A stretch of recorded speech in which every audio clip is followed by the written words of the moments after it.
యేసే మార్గం, నేను విడువడు ఎడబాయడు. ఈరోజు దేవుని వాగ్దానం ఖచ్చితంగా పరిశుద్ధాత్మ దేవుడు మరలా ఈరోజు అంటున్నంటే జీవం పోసేలాగా నువ్వు ఉండు, ఎముక పనికొచ్చేలాగా ఉండాలా ప్రిమిళ్ళరా కదండి. ఎండిపోవడం అనేది ఎన్నో కారణాలు చూస్తారు ప్రిమిళ్ళరా.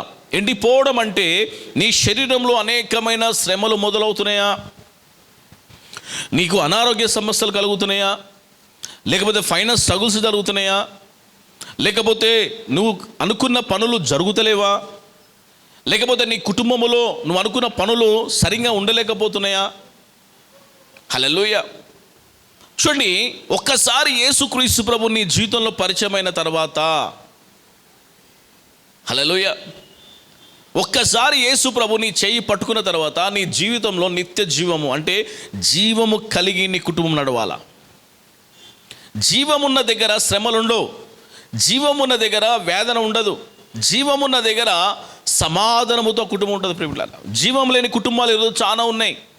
జీవం లేని వారు అక్రమంగా ఎంచుకుంటారు, జీవము లేనివాడు అబద్ధాలు ఆడుతాడు, జీవము లేనివాడు తప్పుడు మార్గాలు ఎంచుకుంటాడు, జీవము లేని వాళ్ళలో కోపము కుళ్ళు కుతంత్రం ఉంటుంది. ఎందుకంటే ఎండిపోయినది, ఎండిపోనికి సిద్ధమవుతుంది, మరణానికి దగ్గర కావాలని ఆలోచన ఉంటుంది. అందుకే నీ శరీరం తొందరపడుతూ ఉంటుంది. కొన్ని శరీరాలు అంటే తప్పుడు మాటలు త్వరగా మన నాలుగే మన తెలియకుండా మాట్లాడుతుంది. అందుకే బైబిల్ అంటుంది,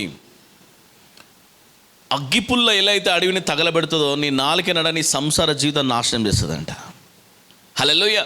నువ్వు నీ బాడీలో ఏదైనా కంట్రోల్ పెట్టుకో, నీ నాలుకకి మాత్రం కంట్రోల్ ఉంటుంది, నీ స్వాధీనంలో ఉండదు అది. హల్లెలూయా. ప్రార్థన చేయడం నీకు తక్కువ, దేవుని సూచించడం నీకు తక్కువ. ఒక వ్యక్తి గురించి మాట్లాడమంటే ఎంత సేపైనా మాట్లాడుతుంది నీ నాలుక.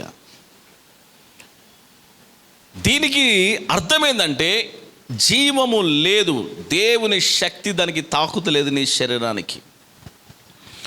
శరీరానికి దేవుని శక్తి తాకుతే నీలో జీవం వస్తుంది. జీవము గల దేవుడు భూమి మీదకి రావాలంటే ఆ నీతిమంతుడు నీ కొరకు నా కొరకు ప్రాణం పెట్టిన సజీవుడై ఉండాలి. నీ కొరకు నాకు ప్రాణం పెట్టిన ఒక్క దేవుడు బైబిల్లో ఉన్నాడు, ఆయన పేరే ప్రభు అయిన యేసుక్రీస్తు ప్రభు. గడిజమే పరజాం.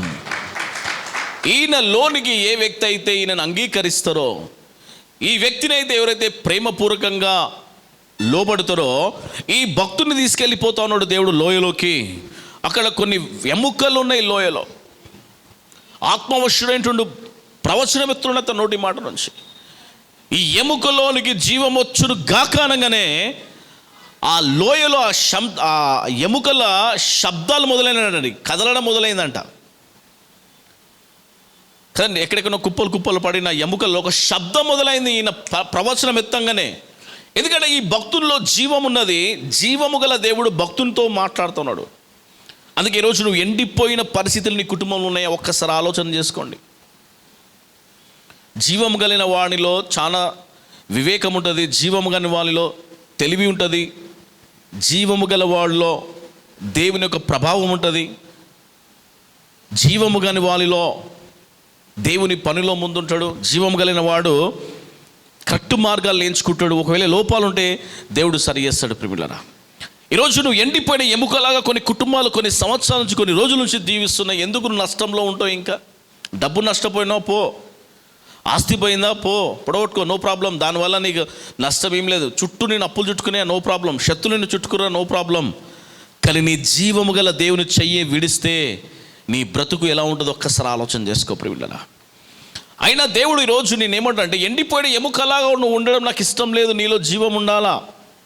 జీవం నీలో చాలా ప్రత్యేకమైనది ప్రియులరా. హల్లెలూయా.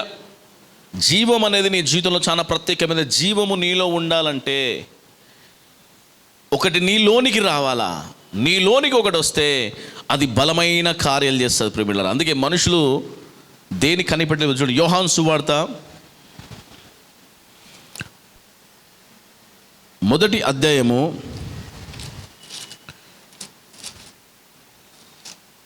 1వ వచనం చూడండమ్మా.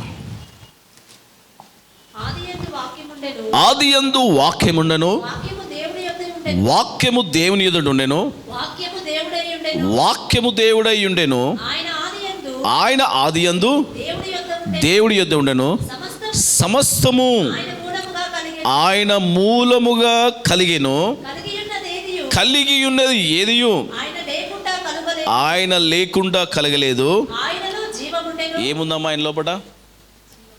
చెప్పాలి, ఏముంది ఆయన లోపట? ఏముంది ఆయన లోపట? ఇప్పుడు మనతో ఎవరు రోజు స్నేహం చేస్తారు? మనం రోజు ఎవరితో ముచ్చట్లు పెడుతున్నాం? రోజు సమయం వృధా చేస్తున్నావా? అక్కతో చెల్లెతో ముచ్చట్లు పెడుతున్నావా? ఇంకో శిశుతో ముచ్చట్లు పెడుతున్నావా? నేను మీకు ఒకటి చెప్తా, ఈరోజు పాపముతో దోస్తాను చేస్తే పాపమే పంట కోస్తుంది. నీకు సజీవుడైన దేవుడు దొరికినాడు, సమయం పెట్టు. ఎండిపోయిన ఎముకలాగా ఎందుకు నువ్వు ఇంకా ఎన్ని రోజులు ఉంటావు? పరిశుద్ధాత్ముడు నిన్ను ప్రేరేపిస్తున్నాడు. ఎండిపోయిన ఎముకలా ఉండకమ్మా, నన్ను తాకు, నాలో మంటని మండించుకొని ఎముకలో నేను జీవాన్ని ఇస్తా. ఎండిపోయిన ఎముకకు దేనికి ఉపయోగలేని జీవితం ప్రియులారా. ఈరోజు నీవు కూడా కుటుంబానికి, నీ ఫ్యామిలీకి, నీ పిల్లలకు, నీ భర్తకు నీవు కూడా ఎండిపోయిన ఎముకలాగా ఉంటున్నావేమో. నీ సంఘంలో కూడా, సంఘానికి వచ్చి కూడా నువ్వు సంఘంలో ఎండిపోయిన ఎముకలాగా ఉంటే శాపగ్రస్తురాలివి. నేను దేవుడు సంఘానికి పంపించే దేనికి? ఏడవనిక. సంఘాన్ని పంపించి నువ్వు అభివృద్ధి పోకపోవడము, అభివృద్ధి పొందకపోవడము, దీవనకరంగా మార్చపోవడం శాపగ్రస్తురాలివి. అంటే నీవు నిర్ణయించుకుంటున్నావు, నీ మైండ్ సెట్లో ఉండాలనుకుంటావు. అంటే నేను ఎండిపోయిన ఎముకలాగానే ఉండాలా? బైబిల్ అంటుంది నువ్వు ఎండిపోయిన ఎముకలాగా ఉండడం నాకు ఇష్టం లేదు, నాలో జీవం ఉన్నది. హల్లెలూయా. జీవం అంటే ఏంటిదండి? అప్పులు తీర్తలేవు, నీతో అవుతలేదు, అది నీ బాడీలో వ్యాధి వచ్చేసింది, బలహీనత వచ్చేసింది, నీతో అవుతలేదు. నీ శత్రువులు నీకంటే బలవంతులు నీ చుట్టుకున్నారు, నీతో అవుతలేదు.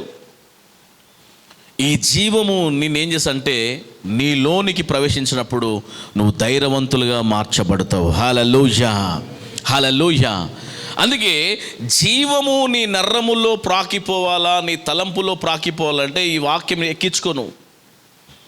జలుబు రాగానే మెడిసిన్ వేసుకుంటాం, జ్వరం రాగానే మెడిసిన్ వేసుకుంటాం, బీపీ రాగానే మెడిసిన్ వేసుకుంటాం, షుగర్ ఎక్కువగానే మెడిసిన్ వేసుకుంటాం, ఇంకా ఏ ప్రాబ్లం వచ్చినా మెడిసిన్ వేసుకుంటాం. మరి ఈ మెడిసిన్ రోజు వేసుకుంటున్నావా నువ్వు?